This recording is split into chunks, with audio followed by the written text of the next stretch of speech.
بسم اللہ الرحمن الرحیم۔ السلام علیکم ناظرین۔ قریش کے دوستوں پر مکہ مکرمہ میں نہ کاشتکاری ہوتی تھی، نہ وہاں کوئی صنعت و حرف تھی۔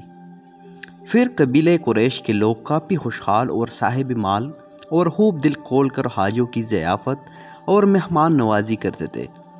قریش کی خوشحالی اور فارغ البالی کا ذرائع یہ تھا کہ یہ لوگ ہر سال 2 مرتبہ تجارتی سفر کیا کرتے تھے۔ جاڑے کے موسم میں یمن اور گرمی کے موسم میں شام کا سفر کیا کرتے تھے، اور ہر جگہ کے لوگ انہیں اہل حرم اور بیت اللہ شریف کا پڑوسی کہہ کر ان لوگوں کا اکرام و احترام کرتے تھے اور ان لوگوں کے ساتھ تجارتیں کرتے تھے، اور قریش ان تجارتوں میں خوب نفع اٹھاتے تھے، اور ان لوگوں کے حرم کعبہ کا باشندہ ہونے کی بنا پر راستہ میں ان کے قافلوں پر کسی قسم کی رہزنی اور ڈکیتی نہیں ہوا کرتی تھی۔ باوجود یکا اطراف و جانب میں ہر طرف قتل و غارت اور لوٹ مار کا بازار گرم رہا کرتا تھا۔ قریش کے سوا دوسرے قبیلوں کے لوگ جب سفر کرتے تو راستوں میں ان کی قافلوں پر حملے ہوتے تھے اور مسافر لوٹے مارے جاتے تھے۔ اس لیے قریش جس طرح امن و امان کے ساتھ یہ دونوں تجارتی سفر کر لیا کرتے تھے، دوسرے لوگوں کو یہ امن و امان نصیب نہیں کرتا۔ اللہ تعالیٰ نے قریش کو بے شمار نعمتیں عطا فرمائی تھی۔ ان میں خاص طور پر ان 2 تجارتی سفروں کی نعمت کو یاد دلا کر ان کے خدائے وند قدوس کی عبادت کا حکم دیتے ہوئے ارشاد فرمایا، اس لیے کہ قریش کو میل دلائے، ان کی جاڑے اور گرمی دونوں کی کوچ میں میل دلایا، تو انہیں چاہیے کہ اس گھر کے رب کی بندگی کرے جس نے انہیں بھوک میں کھانا دیا اور انہیں ایک بڑے خوف سے امان بخشا۔ ان لوگوں کو بھوک میں کھانا دیا، یعنی ان دونوں تجارتی سفروں کی بدولت ان لوگوں کے معاش اور روزی کا سامان پیدا کر دیا، اور ان کے قافلوں کو لوٹ مار سے امن و امان عطا فرمایا۔ لہٰذا ان لوگوں کو لازم ہے کہ یہ لوگ رب کعبہ کی عبادت کرے جس نے ان لوگوں کو اپنی نعمتوں سے نوازا ہے، نہ کہ یہ لوگ بتوں کی عبادت کرے جنہوں نے ان لوگوں کو کچھ بھی نہیں دیا۔ اللہ تعالیٰ نے اس صورت میں اپنے 2 نعمتوں کو یاد دلا کر بت پرستی چھوڑنے اور اپنے عبادت کا حکم دیا ہے۔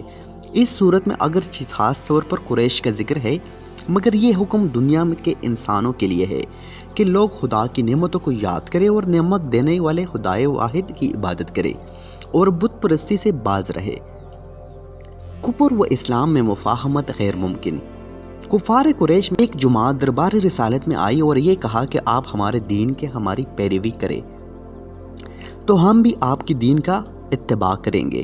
1 سال آپ ہمارے معبودوں بتوں کی عبادت کریں، 1 سال ہم آپ کے معبود یعنی اللہ تعالیٰ کی عبادت کریں گے۔ حضور اکرم صلی اللہ علیہ وآلہ وسلم نے فرمایا کہ اللہ کی پناہ کہ میں غیر اللہ کو اس کا شریک ٹھہراؤں۔ یہ سن کر کفار قریش نے کہا کہ اگر آپ بتوں کی عبادت نہیں کر سکتے تو کم از کم آپ ہمارے کسی بت ہاتھ ہی لگا دیجئے تو ہم آپ کی تصدیق کر لیں گے اور آپ کے معبود کی عبادت کرنے لگیں گے۔ اس موقع پر سورہ ایھا الکافرون نازل ہوئی اور حضور سید عالم صلی اللہ علیہ وآلہ وسلم حرم کعبہ میں تشریف لے گئے، اور کفار قریش کو یہ صورت پڑھ کر سنائی تو کفار قریش مایوس ہو گئے اور پھر غصے میں جل بن کر حضور علیہ السلام کو طرح طرح کی ایذا دینے پر تل گئے۔ تم فرماؤ اے کافر، نہ میں پوچھتا ہوں تم جو پوچھتے ہو، اور نہ تم پوچھتے ہو جو میں پوچھتا ہوں، اور نہ میں پوجوں گا جو تم سے پوجا اور تم پوجو گے۔ جو میں پوچھتا ہوں تمہیں تمہارا دین اور مجھے میرا دین۔ اس صورت پاک کی مضمون اور حضور علیہ السلام کی طرز عمل سے ہمیں یہ سبق ملتا ہے کہ کفار و اسلام میں کبھی مفاہمت اور مفاہمت نہیں ہو سکتی۔ جو مسلمان کفار کی خوشنودی اور ان کی خوشامد کے لیے ان کی مذہبی تقریبات میں حصہ لیتے ہیں اور بت پرستی کے مشرکانہ رسموں میں چندہ دے کر شرکت کرتے ہیں، اس صورت سے ہدایت کا نورانی سبق حاصل کرنا چاہیے اور ایمان رکھنا چاہیے کہ توحید اور شرک کبھی ایک ساتھ جمع نہیں ہو سکتے۔ جو موحد ہوگا وہ کبھی مشرک نہیں ہو سکتا، اور جو مشرک ہوگا وہ کبھی موحد نہیں ہوگا۔ اللہ تعالیٰ کی چند صفتیں۔ کفار عرب نے حضور اکرم صلی اللہ علیہ وآلہ وسلم سے اللہ تعالیٰ کے بارے میں طرح طرح کے سوالات کیے۔ کوئی کہتا تھا کہ اللہ تعالیٰ کا نسب اور خاندان کیا ہے، اس نے ربوبیت اس سے میراث میں پائی ہے، اور اس کا وارث کون ہوگا۔ کسی نے یہ سوال کیا کہ اللہ تعالیٰ سونے کا ہے یا چاندی کا، لوہے کا یا کوئی لکڑی کا؟ کسی نے یہ پوچھا کہ اللہ تعالیٰ کیا کھاتا پیتا ہے؟ ان سوالوں کے جواب میں اللہ تعالیٰ نے اپنے حبیب صلی اللہ علیہ وآلہ وسلم پر سورہ قل هو اللہ نازل فرمائی اور اپنی ذات و صفات کا واضح بیان فرما کر اپنی معرفت کی رائے روشن کر دی، اور کفار کے جاہلانہ خیالات اور حام کی تاریکیوں کو جن میں وہ لوگ گرفتار تھے اپنے ذات و صفات کی نورانی بیان دور فرما دیا۔ ارشاد فرمایا کہ تم فرماؤ وہ اللہ ہے، وہ ایک ہے، اللہ بے نیاز ہے، نہ کوئی اس کی اولاد اور نہ کسی سے پیدا ہوا اور نہ اس کے جوڑ کا کوئی ہے۔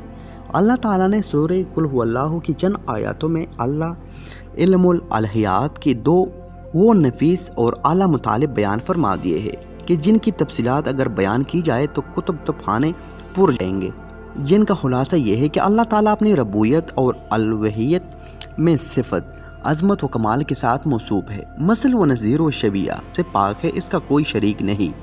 وہ کچھ کھاتا ہے، نہ پیتا ہے، نہ کسی کا محتاج ہے، بلکہ سب اس کے محتاج ہے، اور وہ ہمیشہ سے ہے اور ہمیشہ رہے گا، اور وہ قدیم ہے اور پیدا ہونا حادث کی شان ہے، اس لیے نہ وہ کسی کا بیٹا ہے نہ کسی کا باپ ہے، نہ اس کا کوئی مجانس ہے اور نہ اس کا عدیل و مثیل ہے۔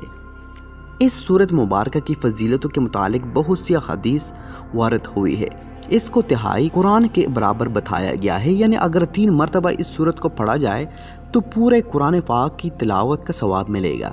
اس شخص نے حضور سید عالم صلی اللہ علیہ وآلہ وسلم سے عرض کیا کہ مجھے اس صورت سے محبت ہے، تو آپ نے فرمایا کہ اس کی محبت تجھے جنت میں داخل کر دے گی۔ ناظرین، آج کی ویڈیو میں بس اتنا ہی۔ ویڈیو پسند آنے کی صورت میں لائک کریں، شیئر کریں، کمنٹ کریں۔ اگر چینل پر نئے ہو تو پلیز چینل کو سبسکرائب کریں تاکہ آنے والی ہر نئی ویڈیو آپ کو ٹائم پر ملتی رہے۔ انشاءاللہ ملتے ہیں کسی